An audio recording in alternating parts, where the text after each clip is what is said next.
జగన్ పంపిస్తాను ఇట్లా భారతంలో పంపించాలి.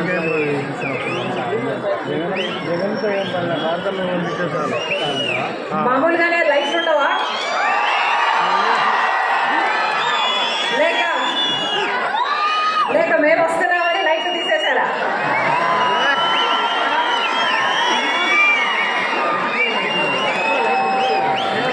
మామూలుగానే లైఫ్ ఉండవు అంటే ముఖ్యమంత్రిగా జగన్మోహన్ రెడ్డి గారు ఫెయిల్ అయినట్టు.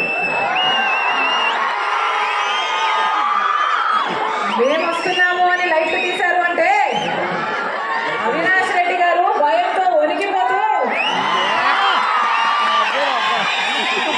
ఓటమిని ఒప్పుకున్నారు.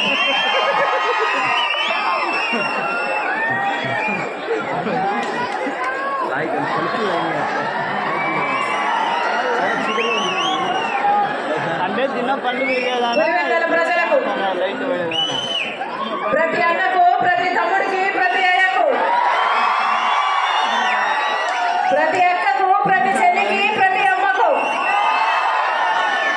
ప్రతి అవ్వకు, ప్రతి తాతకు మీ రాజశేఖర రెడ్డి బిడ్డ, మీ వైఎస్ షర్మిలారెడ్డి శిరస్సు వంచి చేతులు జోడించి మన స్ఫూర్తిగా నమస్కరించుకుంటుంది.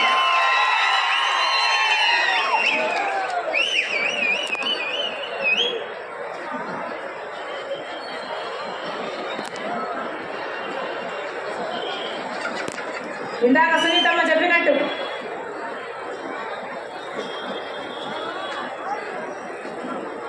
నాన్న విషయంలో అన్యాయం జరిగింది. నాన్నంత క్రూరంగా చంపేశారు. జగనన్న ముఖ్యమంత్రి అయ్యాడు. సిబిఐ అడిగితే ఒప్పుకోవటం లేదు. కేసుని పక్కదారి పట్టిస్తున్నారు. నా కంటికి స్పష్టంగా అర్థమవుతుంది. వాళ్ళు వేసుకున్న పోలీస్ ఆఫీసర్లు అయితేనేమి, కేసు నడుపుతున్న తీరైతేనేమి నాకు భయం వేస్తుంది.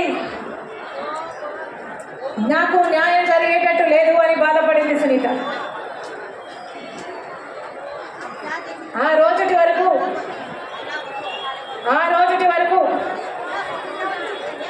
నేను జగనన్న గారి కోసం చేయని త్యాగం లేదు. జగనన్న జైలుకు వెళ్తే 3200 కిలోమీటర్లు పాదయాత్ర చేసేదాన్ని.